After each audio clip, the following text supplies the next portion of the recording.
నమస్తే తెలంగాణ. మంగళవారం 17/3/2026.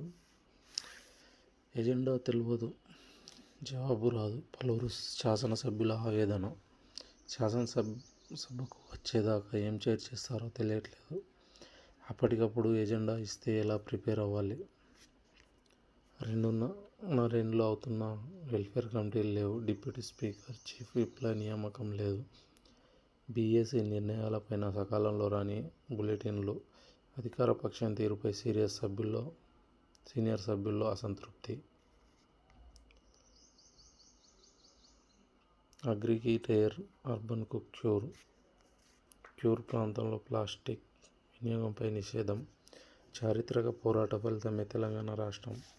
ఉభయ సభలను ఉద్దేశించి గవర్నర్ శివప్రతాప్ శుక్లా. జూట్ దగా మోసం. శాసనసభలో బీఆర్ఎస్ సభ్యుల ఆందోళన. గవర్నర్తో అబద్ధాలు చెప్పిస్తున్నారని మండిపట్టు. ప్రభుత్వ పాలసీలు ఫాల్స్ అండ్ నినాదాలు. గవర్నర్ ప్రసంగం ముగిసేంత సేపు నిలబడి నిరసన. రైతుకు వెన్నుపోట్లు 1000 కోట్లు, రాహుల్కు 1000 కోట్లు. ప్రభుత్వ తీరును నిరసిస్తూ బీఆర్ఎస్ నినాదాలు. గన్ పార్క్లో నిరసన. 6 గ్యారెంటీల అమలులో కాంగ్రెస్ అట్టల్ప్లాపై బకాయింపులు ఎందుకు?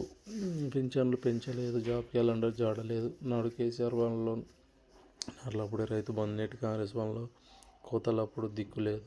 ఏటా 20,000 కోట్లు ఇస్తామని బీసీలకు దోకా. బీఆర్ఎస్ వర్కింగ్ ప్రెసిడెంట్ కేటీఆర్ ధ్వజం. కాంగ్రెస్ అంటేనే కరప్షన్కు కేర్ ఆఫ్ సిరికొండ. సర్కారు మోసాలను మండలిలో నిలదీస్తామని వెల్లడి. అసెంబ్లీ సాక్షిగా దళిత మంత్రికి అవమానం.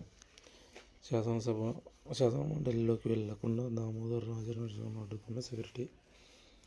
6 రోజుల పాటు భారీ వర్షాల ఆశంక. వాయుగుండం ప్రముఖ జిల్లాలో వరంగల్, 6 జిల్లాలకు జారీ.